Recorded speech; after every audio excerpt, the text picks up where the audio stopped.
Daša, glej ti to. Poglej. Kakšen razgled. Ja, pa ne sem razgled, poglej ta kamen. Kamen. Ja, valjda, kamen. Pa kaj imaš s tem kamenom? A veš, kaj bi jaz? Jaz bi imel eno piramido doma. Na vrtu, tako majhno. Piramidico, majhno. Ne, malo večjo, toliko, da gremo vse lahko noter. Iz kamna? Ja, in zato sem prišel. In zakaj pa ne iz lesa? Ali pa, ne vem, iz stekla? Ne, draga. Vse mora biti iz kamna, ker veš, piramide so gradili iz kamna, katedrale so gradili iz kamna in mostove in vse ostalo. Kamen je tisti, kamen je zakon. In kaj misliš ti eno skalo tle pograbati, pa jo nes domov, ali kaj? Ja. Ja, boš ni pomagala panike. Ne. Ne? Ne. Ja, potem pa ne bom prav velike skale nesel, ampak bom kakšen manjši kamen, naprimer tako je tale, ne? Tega bom pa za začetek sabo vzel. No, kar probi, tega sploh ne moraš dvigati, po mojem. Kaj ne, to je malce za... A malo prejela? Ne. A ne bi ti se rajš malo pozanimal o tem, no? Ja, glede na to, da je tako težek tale kamen, bi se. Bi se, ne? A se greva? Ja, če že glih ustrajaš. Pa pejva.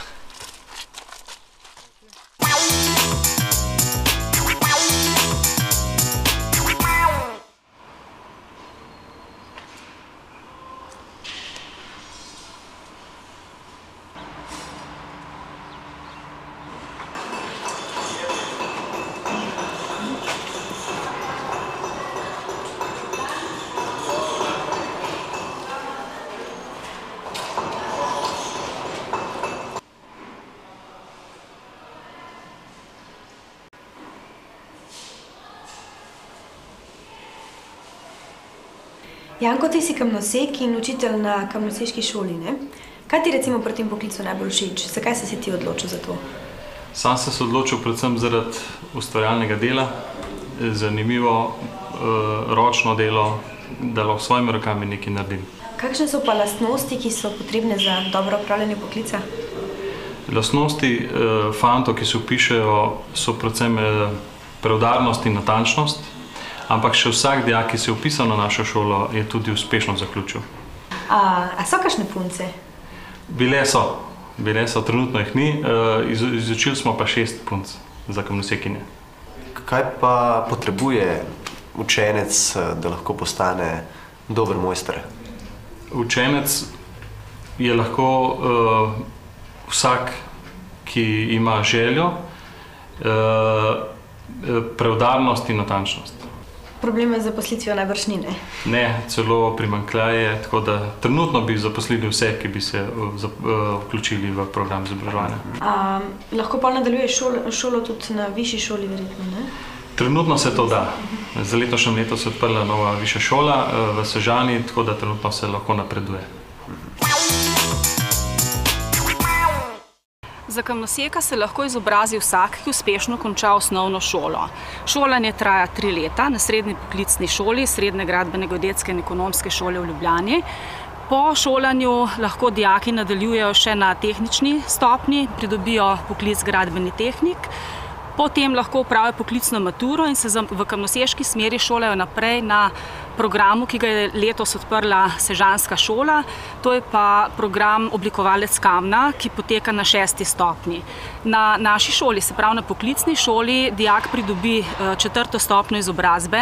V pripravi so pa še nadaljevalni programi, in sicer program za operaterja kamnarske tehnologije na 5. stopnji in program kamnarskega tehnologa na 6. stopnji.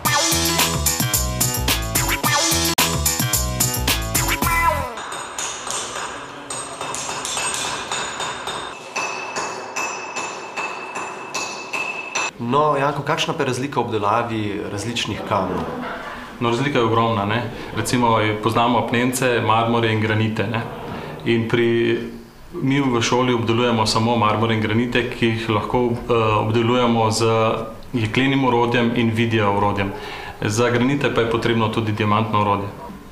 In kako se odločite, kater kamen boste vzeli za obdelavo? Kakšen mora biti? Če se zdaj usmerim bolj na delavnico, mi izključno obdelujemo kamen iz slovenskih kamnolomov. Tako da slovenski kamnolomi so v 80% so apnenci. Imamo tudi en granit, to je oplotniški granodiorit. Tako da to je edini granit v Sloveniji, ampak ga mi zaradi našega orodja v delavnicah ne uporabljamo. In kakšna je razlika med obrtniškim in industrijskim kamnoseštvom? Pri obrtniškem je še vedno velik poudarek na ročni obdelavi, pri industrijskem so pa bolj pomembni, čedalje bolj pomembni stroji. Se pravi, vi več ali manj delate z rokami ali stroji? Tukaj v delavnici izključno delamo ročne izdelke. Nič strojev? Nič.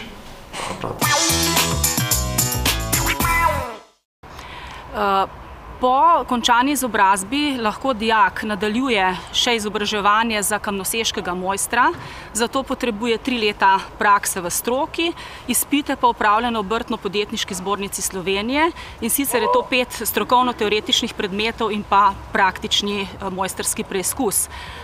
Mojstrski izpit daje kamnoseku veljavo v poklicu, čeprav samostojno obrtno delavnico lahko zdaj odpira vsak, ki konča 3-letni kamnoseški program.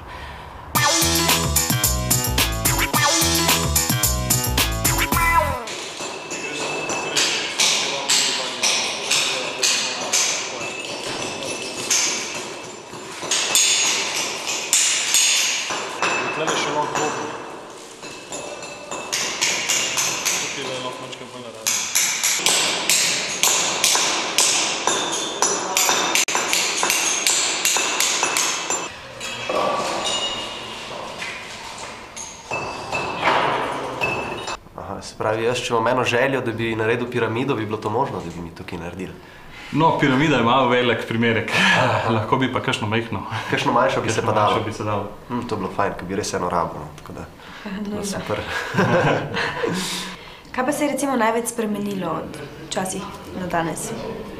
No, pri ročni obdelavi je zanimivo, da se ni nič spremenilo. Praktično, če bi delali piramide sedaj ročno, bi bilo popolnoma isto, ne? V delavnicah še zdaj vidimo, da popolnoma ista obdelava, popolnoma ista orodja, tako da se ni nič spremenilo. Pri industrijski obdelavi je pa veliko sprememb.